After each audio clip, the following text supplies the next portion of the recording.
Bismillahirrahmanirrahim. Assalamualaikum warahmatullahi wabarakatuh.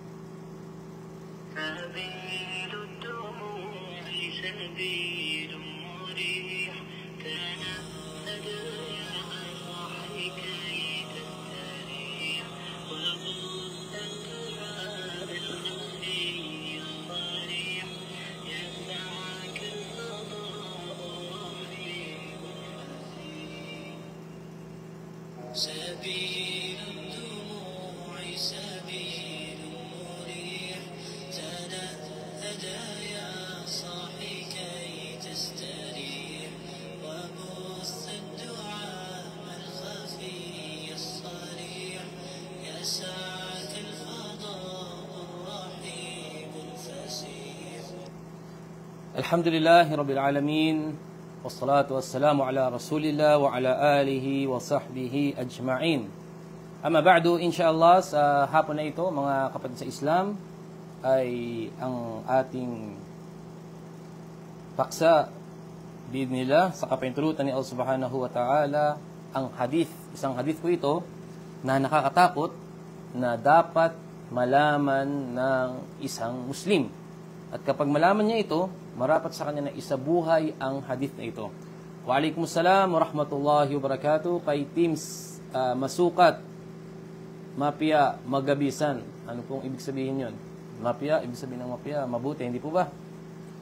At inshallah mga kapatids, i-share po natin ang video na ito upang malaman ng ating mga kapatiran, upang madagdagan ang kanilang kaalaman at maiwasan po kung ano ang tinutukoy sa hadith na ito, insyaAllah subhanahu wa ta'ala.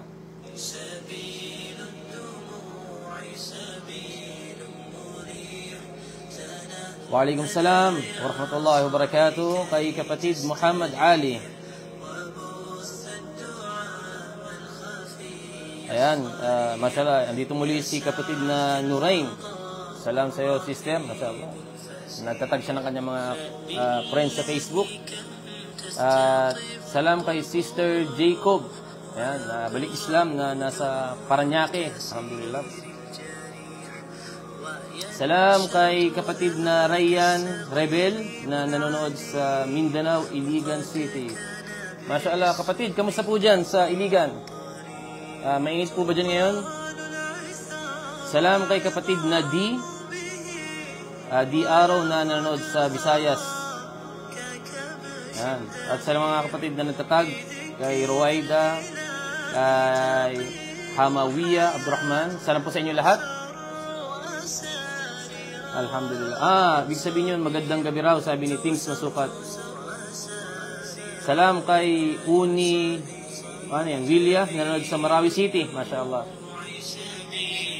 Nakakamiss dyan sa Marawi City. Alhamdulillah.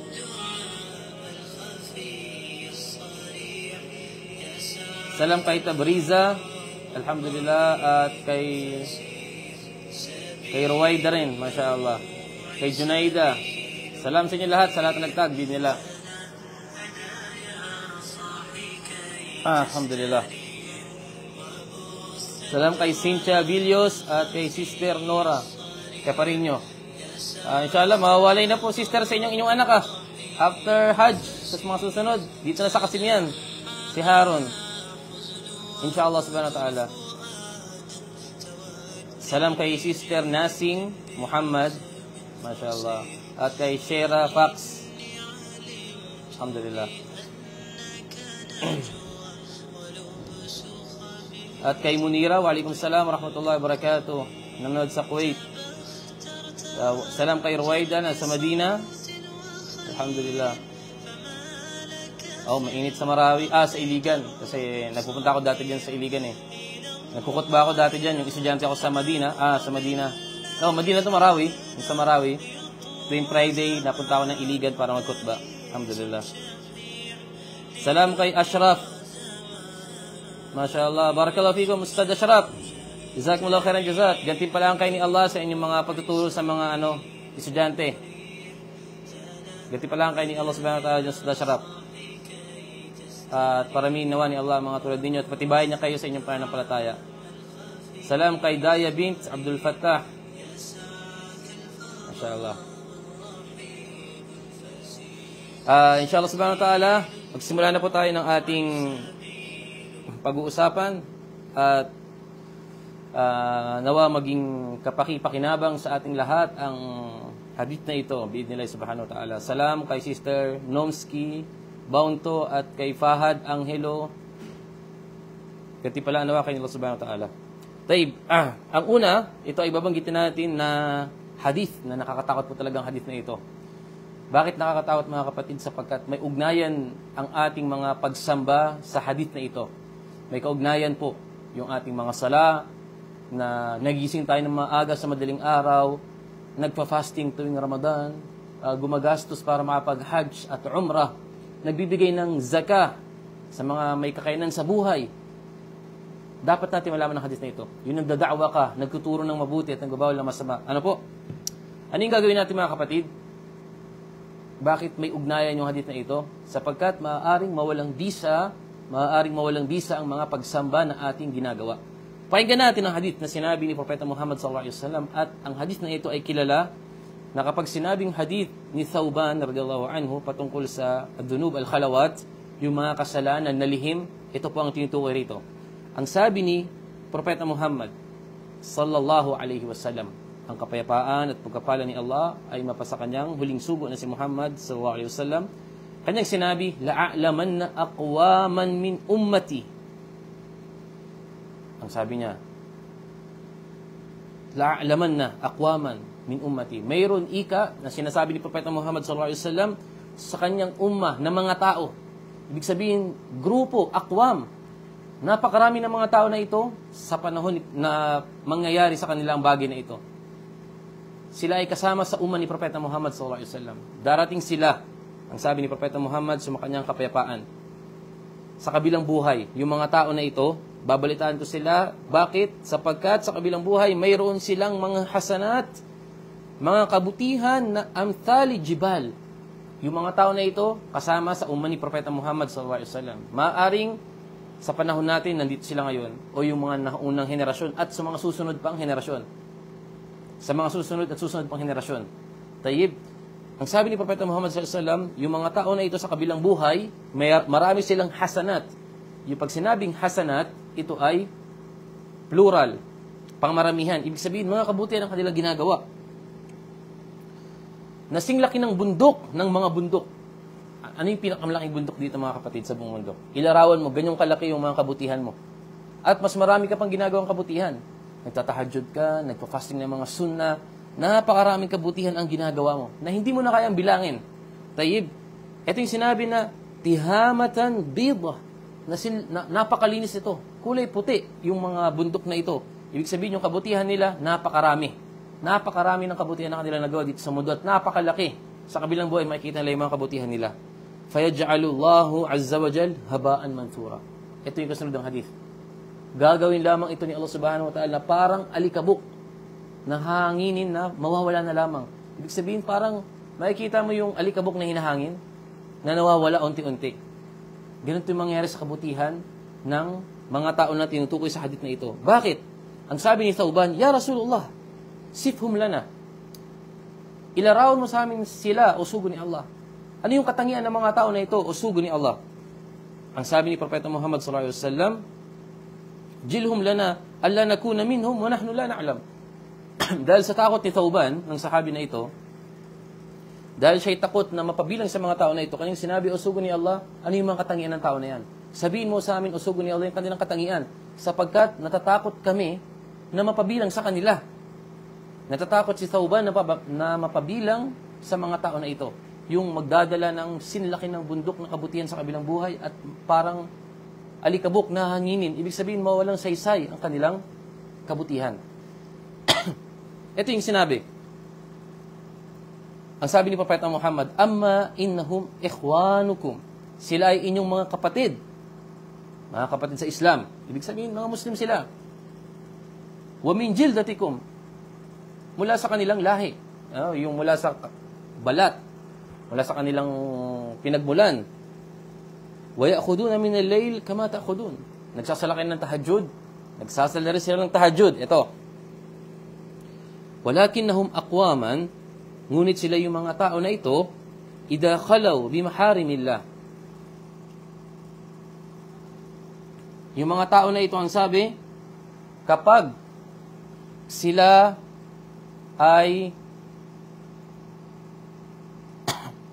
ibig sabihin, idha khalaw bi maharimillah, kapag sila ay mga malayo sa mata ng mga tao, tapos nasa harapan yung mga kasalanan, nasa harapan nila yung mga kasalanan, at wala nakakita sa kanila, ang sabi ni Propeta Muhammad SAW, intahakuha, gumagawa sila ng mga kasalanan. Samantalang, wala pong nakakita sa kanila. Ang tinutukoy rito, mga kapatid, yung mga lihim na kasalanan na inaakala ng tao kapag siya ay malayo sa mga ustad, kapag siya ay malayo sa mga kamag-anak, malayo sa mga kaibigan, malayo sa mga tao, hindi na nakikita ni Allah ang kanyang mga ginagawa. Ibig sabihin, ligtas na siya sa mga gawaing kasalanan. Ang hindi niya alam si Allah subhanahu wa ta'ala ay nakakabatid sa kanya. Nakikita siya ni Allah subhanahu wa ta'ala anuman ang kanyang ginagawa. Kaya, ang pag-ingat, mga kapatid, mangilag ka, umiwas ka, at pagkatapos umiwas ka sa mga gawaing lihim na kasalanan. Lalo na sa panahong pangkasalukuyan. Gumagamit ka ng laptop, walang nakakita sa'yo, tapos pupunta ka sa mga website na ipinagbabawal, nakikinig ng haram, gayon din sa cellphone mismo. Sa mga cellphone, na kung saan ang inaakala ng tao nagiging pabayaan na wala nakakita sa kanila, ang hindi nila alam, batid ni Allah ang kanilang mga ginagawa. At may anghel na naglilista ng kanyang mga ginagawa. Kaya kapatid sa Islam, huwag po natin aakalain na tayo po, kapag mali tayo sa paningin ng mga tao, pinabayaan na tayo ni Allah subhanahu wa ta'ala. Hindi po. Si Allah, batid niya ang ating mga ginagawa. Ngunit, alalahanin po natin na hindi ibig sabihin na tayo ay nalunod sa paggawa ng kasalanan, yung marami na tayong mga nagawang pagsuway kay Allah subhanahu wa ta'ala, may mga tao na nakapatay na. Yung araw-araw uminom ng alak, ng babae, ng lalaki, nagsusugal, sumusuway kay Allah subhanahu wa ta'ala, diba? Nagdanakaw, nandaraya. Kumbaga, ang buhay niya puro kasalanan na, puro pagsuway kay Allah. Tapos bigla siyang mawala na ng pag-asa. Ito ay ipinagbabawal ni Allah ang taglayin ng isang tao na siya'y mawalan ng pag-asa kay Allah subhanahu wa ta'ala. Sapagkat sinasabi sa banal na Quran, Qul ya ibadiya alladhina asrafu. Sabihin mo, Muhammad, sa aking mga alipin, sa aking mga lingkod, sa mga lingkod ni Allah subhanahu wa ta'ala, na naging mapagmalabis sa kanilang sarili. Naging mapagmalabis sa kanilang sarili, nakagawa ng sari-saring kasalanan. Hindi na kayang bilangin ang kasalanan na ginagawa. La taqnatu min rahmatillah. Ito yung sabi ni Allah.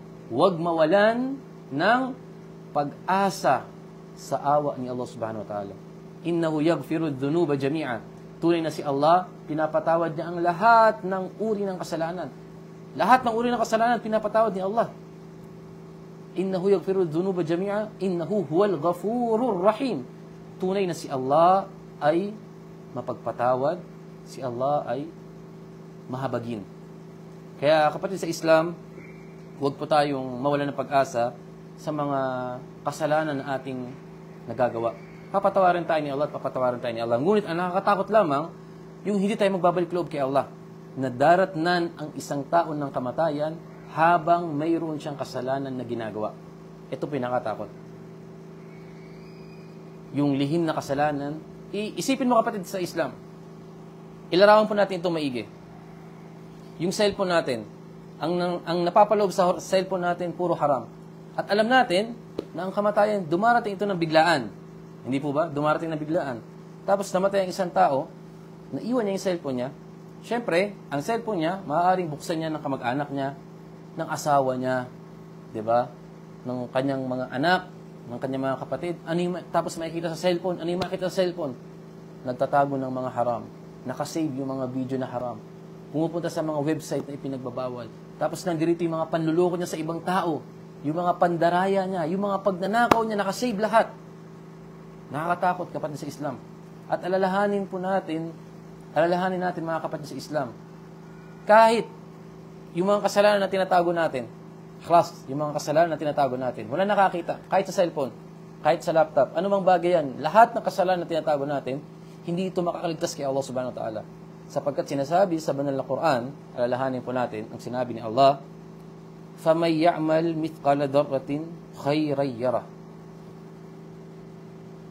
Ang sabi ni Allah subhanahu wa ta'ala, فَمَنْ يَعْمَلْ, sino man ika ang gumawa ng katiting na kabutihan, makikita niya ito. وَمَنْ يَعْمَلْ مِثْقَالَ ذَرَّةٍ خَيْرًا يَرَهُ وَمَنْ يَعْمَلْ مِثْقَالَ ذَرَّةٍ شَرًّا يَرَهُ. At sino man ang gumawa ng katiting na kasamaan, makikita niya rin ito. Kahit sinlaki pa ng atom yan. At sinabi rin Allah subhanahu wa ta'ala sa ibang talata, Al-yawma, sa araw na ito, sa kabilang buhay, ang sabi ni Allah subhanahu wa ta'ala, Al-yawma nakhtimu ala afwahihim. Sa kabilang buhay, isasarado ni Allah subhanahu wa ta'ala ang ating mga puso. May khatam yan. Kumbaga nakaselyado ang ating mga labi. Bakit? Para hindi ito makipagtalo kay Allah subhanahu wa ta'ala sa kabilang buhay. Wa tukallimuna aydihim. At sa kabilang buhay, pagsasalitain namin ang kanilang mga kamay. Itong kamay natin sa kabilang buhay, magsasalita ito. Ya Allah, ginamit ng tao na yan ang kanyang kamay sa pagnanakaw. O Allah, yung tao na yan, yung kanyang kamay, ginamit niya sa panununtok, sa pananampal, sa pang-aapi. Klas, yung labi mo, nakasarado, hindi ka makapagsalita. At ang sabi pa ni Allah subhanahu wa ta'ala, وَتَشْهَدُ أَرْجُلَهُمْ بِمَا كَانُوا يَكْسِبُونَ. At sa kabilang buhay, yung ating mga paa, sasaksi ito sa kabilang buhay. Yung ating mga paa, sasaksi. Bakit? Kung saan ka pumunta? Pumunta ka sa sugalan, pumunta sa disco, sa bar, sa mga lugar na ipinagbabawal, nakakatakot mga kapatid. Lahat ng pinuntahan mo sa kabilang buhay, sasaksi. Lahat ng pinuntahan mo dito sa mundong ito, lahat ng pinuntahan mo sa mundong ito na mga haram, ang paa mo sasaksi sa kabilang buhay. Kaya nga minsan mga kapatid, isa sa mga katuroan, paniniwala ni Imam Shafi'i, sa Surah Zalzala, yung sinabi ni Allah subhanahu wa ta'ala, فَمَنْ يَعْمَلْ مِثْقَالَ ذَرَّةٍ وَمَنْ يَعْمَلْ مِثْقَالَ ذَرَّةٍ شَرًّا. Bago po yung talata na ito, إِذَا زُلْزِلَتِ الْأَرْضُ زِلْزَالَهَا وَأَخْرَجَتِ الْأَرْضُ أَثْقَالَهَا وَقَالَ الْإِنسَانُ مَا لَهَا يَوْمَئِذٍ تُحَدِّثُ أَخْبَارَهَا. Sa kabilang buhay mga kapatid, sa talata na ito, kaya nga makikita nyo yung sa masjid, sa mga masjid po, no? Yung mga nagsasala sa mga kalakihan, makikita nyo minsan yung lalaki, after magsala ng farida, yung obligasyon na sala, lilipat siya ng ibang lugar para magsala ng sunnah. Sapagkat sa madhab ni Imam Shafi'i, yung lugar na kung saan ka magsasala ng sunnah, sasaksiyan sa kabilang buhay. Ya Allah, yung tao na ito nagsala sa lugar na ito. So ito ay paniniwala opinion ni Imam Shafi'i. Kaya sa kabilang buhay mga kapatid, yung ating mata, lahat sasaksi po sa kabilang buhay. Wala tayong maitatago kay Allah subhanahu wa ta'ala sa kabilang buhay. At may sinabi pang hadith na si Propeta Muhammad sallallahu alaihi wasallam na nakakatakot din. Kullu ummati mu'afa. Ang lahat ika ng aking tagasunod, papatawaran ni Allah ang kanilang kasalanan. Papatawaran ni Allah ang kasalanan ng mga tao na sumasampalataya kay Allah, naniwala kay Allah, at kay Propeta Muhammad sallallahu alaihi wasallam. Ibig sabihin, ang isang Muslim, papatawarin sila ni Allah subhanahu wa ta'ala sa kabilang buhay hanggat mayroong la ilaha illallah sa kanyang puso. Salam kay Sister Ismail at gayon din sa mga kapatiran dito na bumati ng salam. Andito meron tayong kabayan na Bastos. Maganda yung pinag-uusapan natin dito. Mga fake account. Ito, mga fake account. Sabi niya, bakit ka pa Muslim? Sabi niya, nag-iinsulto siya, alhamdulillah muta. Mashallah muta. Mali pa yung spell mo, kabayan. Anak ka ng muta. Ayan. Yung Bastos na kabayan natin. Pero welcome sa'yo sa panonood mo. Alam mo, tatanungin kita bro. Yung mga tulad ninyo na nakipagdebate, na naninira sa Islam, ilan na yung nahatak ninyo pabalik sa pananampalataya ninyo? Yan yung tanong. At napakaraming mga tao na naninira naman sa Islam na nag-Muslim. Nag-Muslim. Pero ikaw, ilan na ba yung nahatak mo, kabayan? Tanong lamang sa'yo. Gabayan ka nawa ni Allah subhanahu wa ta'ala. Salam kay Hafsa Majud, at kay Jan Zeynep Villamor. Sa lahat, kay Aliyah Yusuf, Masya Allah, kay Rayyan. Ito sabi niya, hindi yung pinakamataas sa bundok, yung Mount Everest sa Nepal. Ayan, isipin po natin yun, yung ganun kalaki yung kabutihan mo na ginawa mo sa mundo. Pero dahil sa mga lihim na kasalanan na ginagawa ng tao, mawawalang saysay. No? Mawawalang saysay. Pero yung tungkol sa hadith na ito, mga kapatid, yung mga hipokrito. Yung mga hipokrito. Mga pakitang tao. Yung mga pakitang tao. Na kapag sila ay nag-iisa na lamang, wala nakakita sa kanila, class, kumbaga, kung ano yung gusto nilang gawin, ginagawa na nila. Kasi malayo na sila sa mata ng mga tao. Kapag kasama nila yung mga brothers, yung mga sisters, Masya Allah, matatakutin kay Allah. Pero kapag wala sila sa kapatiran, gumagawa na ng mga ipinagbabawal, pagsuway kay Allah subhanahu wa ta'ala. Kaya, salam kay Sister Gemma Baviera, at kay Zainab Remasin, at kay Abubakar Jersey. Masya Allah, lagi rin nanonood sa atin si brother. Alhamdulillah. Salam kay Rayyan Rebel, alhamdulillah. Nanonood siya, Masya Allah, ng mga lectures din ni Sheikh Muhammad Ali Granderos. Gati pala ang salam kay salam mo ako bro kay Sheikh Muhammad Ali. Tawag mo sa kanya Amir, no? Tawag mo sa kanya Amir Muhammad Ali. Salam kay Amina at sa lahat ng mga kapatiran natin. Alhamdulillah. Tay, balikan natin yung topic natin at inshallah subhanahu wa ta'ala. Yung sinabi ni Propeta Muhammad sallallahu alaihi wasallam sinabi ni Propeta Muhammad sallallahu alaihi wasallam sa ibang hadith, kullu ummati mu'afa, ang lahat ng mga tagasunod naniwala kay Propeta Muhammad sallallahu alaihi wasallam at sumunod sa kanya. Unang-una naniwala kay Allah. Sa madaling salita, yung mga Muslim na nasa wastong akida, wastong paniniwala at isinabuhay nila ito, papatawaran ang kanilang mga kasalanan. Ibig sabihin, lahat po tayo makakapasok sa paraiso, inshallah subhanahu wa ta'ala. Illa al-mujahirin. Maliban sa mga taong mujahir. Sino yung mujahir? Ito po.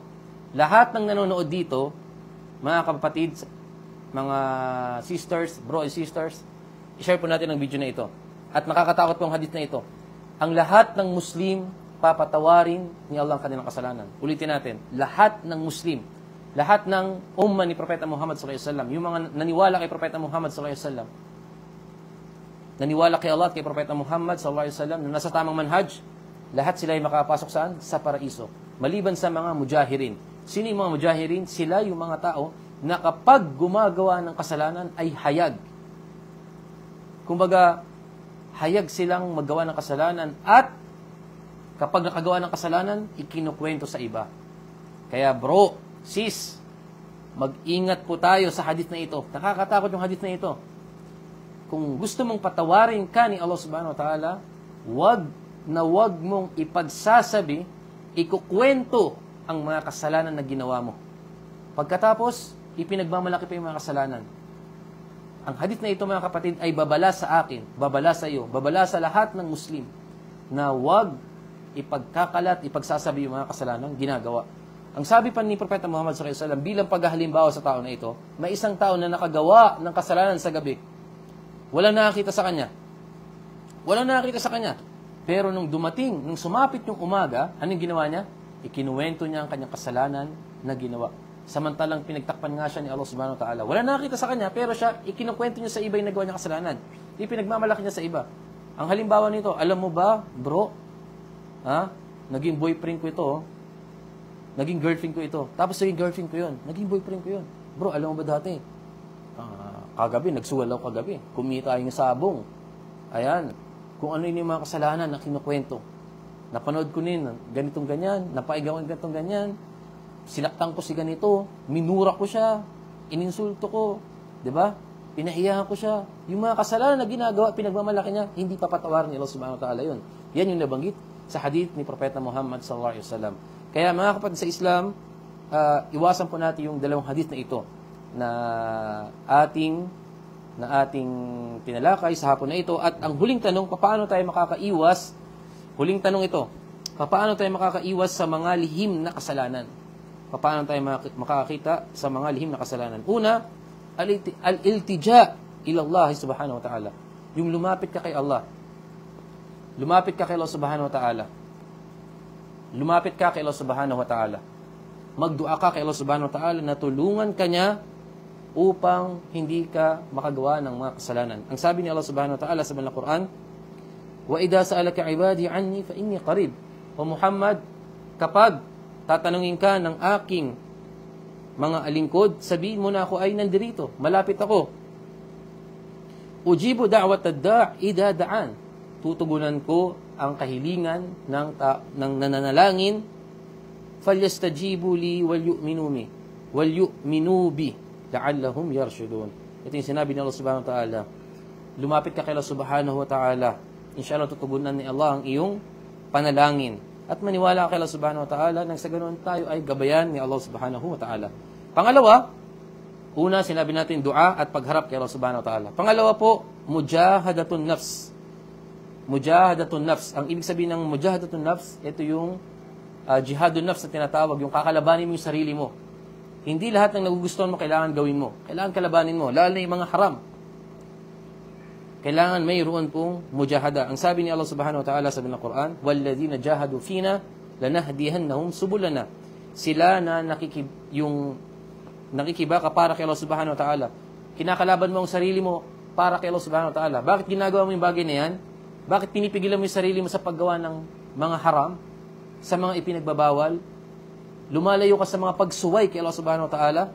Ginagawa mo ang lahat ng yan alang-alang kay Allah. Ang sabi ni Allah subhanahu wa ta'ala, lanahdiyannahum subulana. Gagabayan namin sila sa aming mga daan. Ibig sabihin, yung mga daan patungo sa kabutihan, ibibigay sa ni Allah. Papatnubayan ka ni Allah tungo sa kabutihan. At sinabi rin ni Allah subhanahu wa ta'ala, karugtong ng ayaw, wa inna Allaha la ma'al muhsinin. Tunay na si Allah, si Allah subhanahu wa ta'ala, kasama niya ang mga taong mga muhsin, yung mga taong maubuti. Ibig sabihin, ang tao na kinakalaban niya ang kanyang sarili, sa mga bagay na nagugustuhan niya, yung mga haram, tinitigilan niya ito. Kabilang siya saan? Sa mga taong maubuti. Pangatlong bagay na dapat mong gawin, kapatid na Muslim, upang maiwasan yung mga paggawa ng mga lihim na kasalanan, ang pagmumuni-muni sa mga parusa ni Allah subhanahu wa ta'ala. Yung hadith ni Thawban. Yung hadith ni Thawban na ating nabanggit, nasa kabilang buhay, magiging alikabok ang iyong ginawang kabutihan. Na sinlaki na bundok. Ang sinabi ng ating kapatid kanina, yung pinakamalaking bundok daw dito sa mundo, yung sa Nepal, yung Everest. At marami pang matataas sa bundok, kabayan, mga kapatid sa Islam. Isipin mo yung mga kabutihan mo, ganung kalaki. Napakaraming bundok na ganung kalaki. At magiging alikabok, nahahanginin, na unti-unting mawawala. Dahil saan? Dahil sa panluloko, dahil sa pandaraya, dahil sa pang-aapi, dahil sa pananakit, dahil sa pagnanakaw, dahil sa pagsusugal, dahil sa paggawa ng mga kasalanan na lihim. Kaya mag-ingat tayo mga kapatid. Ilarawan po natin, magmuni-muni tayo sa hadith na ito. Pang-apat, istish'ar muraqabatillahi azza wa jal. Ang pagdadama na yung dadamahin mo na si Allah subhanahu wa ta'ala na siya'y nakabatid sa iyo. Ano po? Lagi mong iisipin na si Allah subhanahu wa ta'ala laging nakatingin sa iyo, nakasubaybay sa iyong mga ginagawa. Ano man ang ginagawa mo, saan ka man naroroon, lihim o hayag ang iyong ginagawa, si Allah ay laging nakabatid sa iyo. Kaya nga sinabi ni Imam Ahmad rahimahullah, "Idza ma khalawta ad-dahr yawman fala taqul khalawtu walakin qul alayya raqibun." Kapag nag-iisa ka lamang, dumating ang panahon na ikaw ay nag-iisa lamang. Dumating yung sandali na ikaw ay nag-iisa lamang. Huwag mong sasabihin na ako ay nag-iisa. Ngunit sabihin mo, may taga-subaybay sa akin. Wala tahsabanna Allah yaghfulu sa'a. Huwag mong aakalain na si Allah ay nagiging pabaya kahit na ito ay isang oras man lamang o isang segundo. Si Allah hindi nagiging pabaya. Lahat ng ginagawa natin nakalista. Wala makakaligtas sa Kanya. Ano man ang gawin mo sa mundo, mabuti man o masama, kahit na isang segundo na pagsuway, paggawa ng kabutihan, alam ni Allah subhanahu wa ta'ala. Ganyan siya kadakila. Wala annama yakhfi alayhi yaghib. At yung mga bagay na hindi natin alam, ito ay hindi rin alam ni Allah subhanahu wa ta'ala. Hindi. Alam ni Allah ang lahat, mga kapatid. Alam ni Allah subhanahu wa ta'ala ang lahat.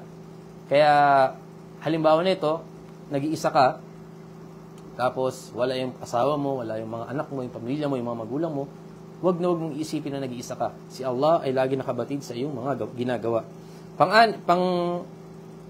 Pang-lima na dapat natin gawin, alalahanin mo na ang kamatayan ay dumarating na biglaan. Alalahanin mo ang kamatayan ay dumarating ng biglaan. Kaya ano yung magiging kalagayan mo kapag ikaw ay gumagawa ng pagsuway kay Allah at darating ka ng kamatayan? Ito ay su'ul khatimah, yung masamang pagwakas na nakakatakot at pangit na pagkamatay. Yung ang tao darat na ng kamatayan habang siya ay gumagawa ng pagsuway kay Allah subhanahu wa ta'ala. At inshallah subhanahu wa ta'ala, nawa tayo po ay nakapulot ng aral sa hapon na ito. At alalahanin po natin yung hadith ni Propeta Muhammad sallallahu alaihi wasallam na ating binanggit. At mag-iiwan po ako sa inyo ng isang hadith kung paano natin malalaman ng isang bagay kung ito ba ay mabuti o masama. Ano po? Ang sabi ni Propeta Muhammad sallallahu alaihi wasallam, al-birru husnul khuluq. Ang kabutihan, ito ay ang may mabuting asal. Ang kabutihan, ito ay ang may mabuting asal. Ibig sabihin, ang taong may magandang asal, siya ay mabuting tao. Wal ithmu ma haka fi sadrik. At yung kasalanan, ito yung bagay na nagdududa ka sa iyong puso. Wa karihta an yattali alayhin nas. At ayaw mo ito makita ng mga tao. Ibig sabihin yung mga bagay na ayaw mo makita ng tao, yan ay kasalanan. Ano po, kasalanan? At yung kasalanan, mga kapatid sa Islam, alalahanin po natin na ito ay dahilan ng pagsikip ng dibdib. Yung kasalanan, dahilan po yan ng pagsikip ng dibdib. Yung pagiging malungkot. Yung pagiging malungkot, ano po? Yung pagiging malungkot, dahilan po yan. Bakit ka malungkot? Bakit miserable ang buhay mo? Dahil sa mga kasalanan na ginagawa ng isang tao.